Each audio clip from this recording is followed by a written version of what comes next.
अच्छी है ना? फिर खर्चा कर रही तू। हर महीने पैसा भेजती तो है भाजपा। अब इस दिवाली नई चप्पल पहनो। अरे वो पहले के लुटेरों के राज में उनकी माँ बहनों की जेबें भरती थी, और अब ये सरकार हम गरीब बहनों की भरती है। तो साफ साफ कहो ना अम्मा, फिर इस बार भाजपा सरकार। फिर इस बार भाजपा सरकार।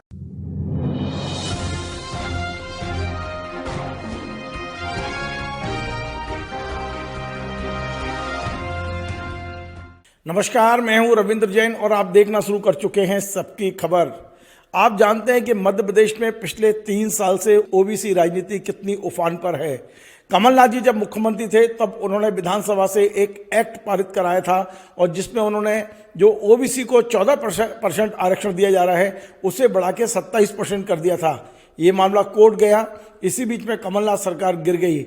सरकार आई शिवराज सिंह जी चौहान की, जो स्वयं ओबीसी के कोटे से मुख्यमंत्री हैं एक तरह से, क्योंकि भारतीय जनता पार्टी दावा करती है कि उसने मध्य प्रदेश में ओबीसी मुख्यमंत्री दिया है।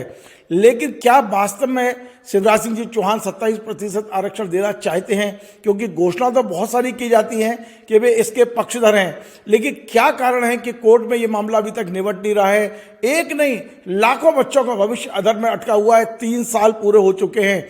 आज ये संयोग है कि हमारे साथ में वो एडवोकेट मिल गए हैं हमें जो शिवराज सरकार का पक्ष हाईकोर्ट में रखते रहे हैं। इनका नाम है रामेश्वर सिंह ठाकुर। ये पिछले कई वर्षों से हाईकोर्ट में इस मामले की सुनवाई होती है उसमें मध्य प्रदेश यानी शिवराज सरकार का पक्ष रखते रहे हैं। ठाकुर साहब का ये मानना है कि कहीं ना कहीं मध्य प्रदेश सरकार इस मामले में लापरवाही नहीं, घोर लापरवाही बरत रही है। ये पूरा मामला 24 घंटे में हाईकोर्ट में निर्णय हो सकता है, निपटारा हो सकता है, लेकिन सरकार में कोई ना कोई ऐसा व्यक्ति है जो नहीं चाहता कि ओबीसी को 27% आरक्षण मिले। आपका बहुत बहुत स्वागत है रामेश्वर जी।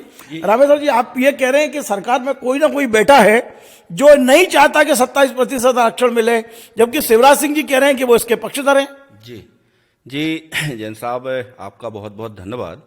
और मैं बताना चाहूँगा कि माननीय कमलनाथ सरकार ने 14 से बढ़ा के 27% आरक्षण मार्च 2019 में लागू किया था और इसके विरोध में माननीय उच्च न्यायालय जबलपुर में याचिकाएं दाखिल की गईं। उन याचिकाओं में पक्ष रखने के लिए हमको सितंबर 2021 से विशेष अधिवक्ता अपॉइंट किया गया था। एक हमारे और साथी हैं 2 लोगों को, और पर हियरिंग के हिसाब से। इसके बाद में मैंने पूरे प्रकरणों का अध्ययन किया, चूंकि शुरू से मैं इसमें बीइंग अ इंटरवीन पैरवी करता रहा हूं और मध्य प्रदेश शासन का ही पक्ष रखता था, क्योंकि मेरे पास कोई ऑप्शन नहीं था। और इन मामलों में मैं जब मध्य प्रदेश शासन का पक्ष रखने के लिए हमने इसमें कुछ पत्र लिखे मध्य प्रदेश शासन को, जीएडी डिपार्टमेंट को, ओआईसी को, कि आप क्वांटिफाइबल डाटा लाइए, क्योंकि ये माननीय न्यायालय में प्रोड्यूस करना अति आवश्यक है। इन क्वांटिफाइबल डाटा के बिना इस आरक्षण को जस्टिफाई हम नहीं कर पाएंगे। तो सरकार के पास डाटा है, सरकार डाटा देना नहीं चाहती। माननीय कमलनाथ जी ने उस समय डाटा पेश कर दिए थे 2011 की जनगणना के डाटा, जिसमें पूरे देश के सामने आया था कि मध्य प्रदेश में 51% ओबीसी की आबादी 2011 की जनगणना के अनुसार है।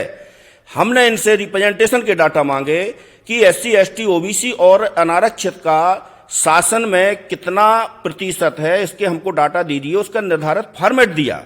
मैंने लगभग 2 दर्जन से ज्यादा पत्र लिखे, लेकिन हमको एक भी पत्र का रिप्लाई नहीं आया। और जब मैं बहस करने खड़ा होता हूं तो जो महाधिवक्ता कार्यालय है उनकी तरफ से कोई सहयोग नहीं किया जाता है। ना हमारे पास कोई हैंड्स हैं, ना कोई स्टाफ है, ना ओआईसी हम लोगों को कोई कोऑपरेट करता है। और महाधिवक्ता कार्यालय के जो एडिशनल एडवोकेट जनरल हर बार पेशी बढ़वा लेते हैं कि साहब वो अभी मैं तुषार मेहता को बुलाऊंगा और ऐसा करूंगा वैसा करूंगा। कोर्ट भी लगभग इसमें 62 सुनवाई हो चुकी हैं अभी तक, और प्रकरण लगभग जो मुख्य प्रकरण है उससे लगभग 89 प्रकरण लिंक हैं। इंदौर ग्वालियर से भी केस ट्रांसफर हुए हैं। लगभग 1 सैकड़ा के ऊपर प्रकरण हो चुके हैं और इन प्रकरणों में बहुत ही सिंपल इशू इन्वॉल्व है। मैं मानता हूं कि 2 या 3 घंटे की बहस से ज्यादा का मामला नहीं है, लेकिन 2019 से 2023 तक ये मामले उलझे हैं। और मैं तो यही कहूंगा कि सरकार की मंशा नहीं रही कि ओबीसी को 27% आरक्षण मिले। लाखों बच्चे पीएससी 2019 से 2022 तक के लगभग 7.5 लाख बच्चे तो डायरेक्ट अफेक्टेड हैं, और टोटल एस्पिरेंट को काउंट करें तो लगभग 30 से 35 लाख संख्या होती है युवाओं की जो इससे अफेक्टेड है। एक भी परीक्षा क्लियर नहीं हुई, बच्चे खून के आंसू रो रहे हैं। और भी भर्तियां हैं, चाहे वो सब इंजीनियर की हो, टीचर की भर्तियां हो, कांस्टेबल की भर्तियां हो, लगभग 1.5 से 1.25 लाख भर्तियां हैं। कोई भी ऐसी भर्ती अनडिस्प्यूटेड नहीं रही कि जो बिना डिस्प्यूट के भर्ती क्लियर हो गई हो।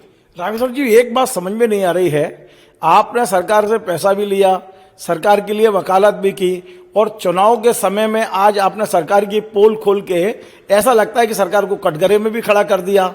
आखिर आप वास्तव में यदि ये चाहते थे तो जब ये सुनवाई हो रही थी तब आपने मुख्यमंत्री को क्यों नहीं कहा, मुख्य सचिव को क्यों नहीं कहा, और आप उस समय भी मीडिया में जा सकते थे। जी, मैंने उस समय भी मीडिया में पत्र जारी किया है और हमारी वाइट भी मीडिया में गई है।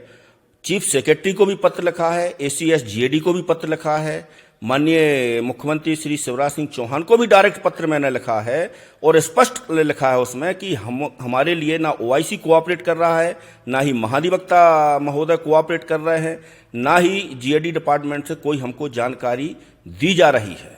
रही बात रेम्यूनरेशन की, तो मैं आपको बता देना चाहता हूं कि इस प्रकरण में मध्य प्रदेश शासन की ओर से पर हीयरिंग माननीय तुषार मेहता को 15 लाख रुपए पेमेंट होता है, 11 लाख रुपए KM नटराजन जी को होता है।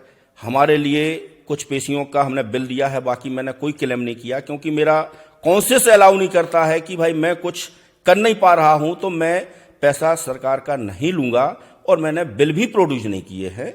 और 2-4-6 पेशियों के जो पेमेंट हुआ है उस समय, उसके बाद मैंने कोई क्लेम नहीं किया है। आप कभी सीएम से मिले इस संबंध में? डायरेक्ट आपने सीएम से कहा हो या चीफ सेक्रेटरी से कहा हो कि या तो ये बता दीजिए कि हमें ये केस हारना है, या ये बता दीजिए कि हमें ये केस जीतना है? सरकार आखिर इसको टाल क्यों रही थी?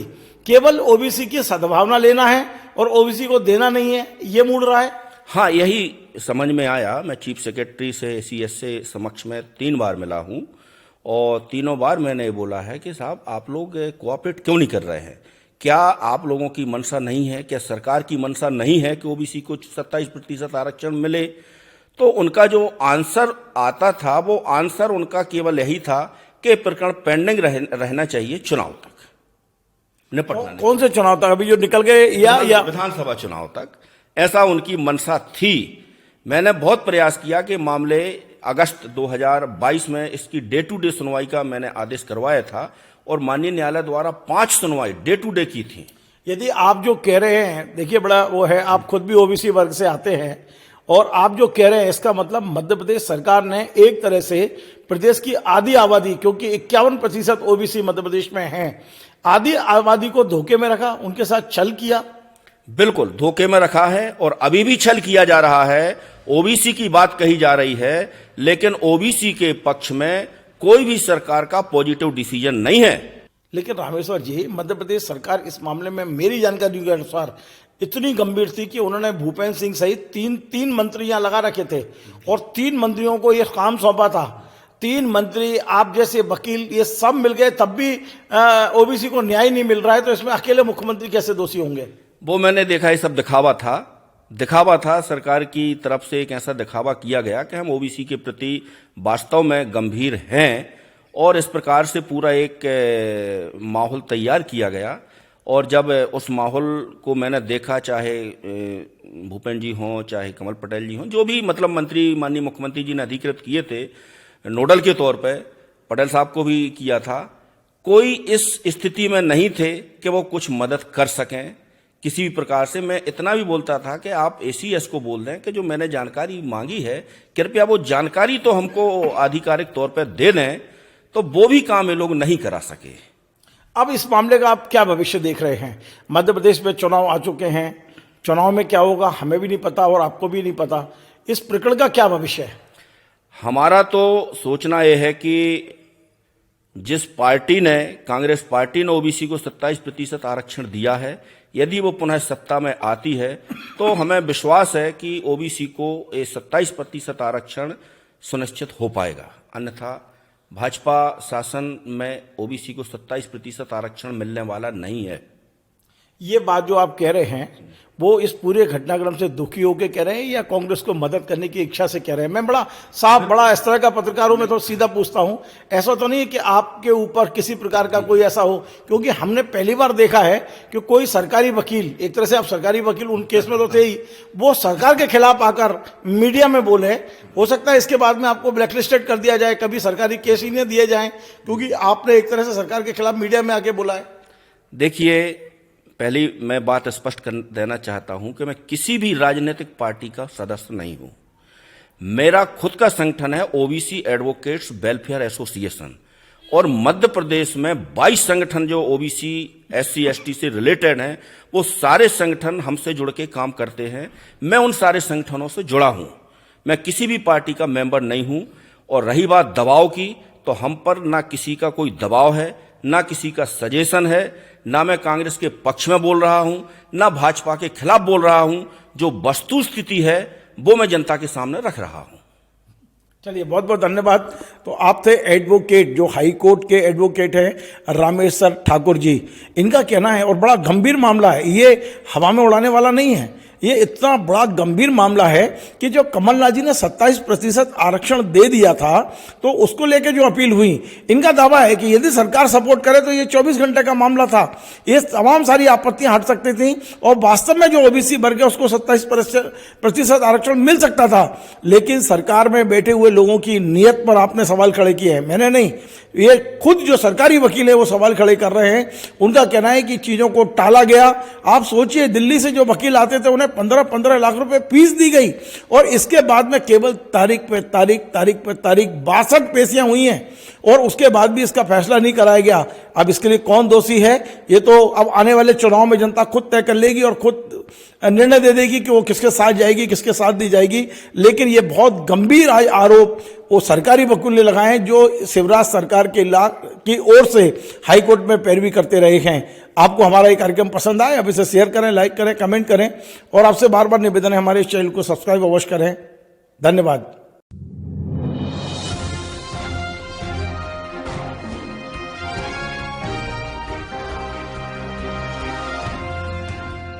अच्छी है ना?